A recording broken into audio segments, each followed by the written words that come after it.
The next lit term in the Behind the Beautiful Forevers unit is other, which is a person or category of people seen as different from the dominant social group.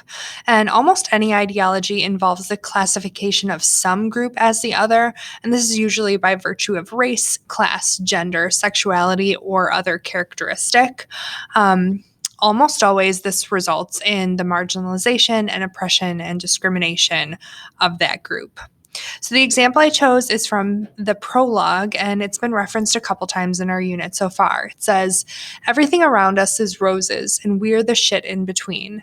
So as you think about the concept of other with this book, I think the most obvious example are the slum dwellers in Anawati, just because of their lifestyle and how they're having to kind of create this community unofficially, and that's not really sanctioned by the government.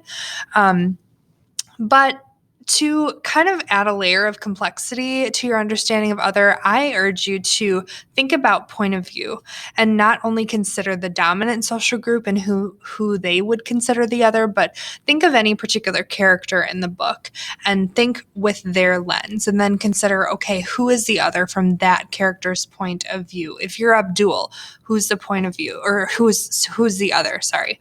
If you are Asha, who's the other? Just to kind of help you to broaden your scope.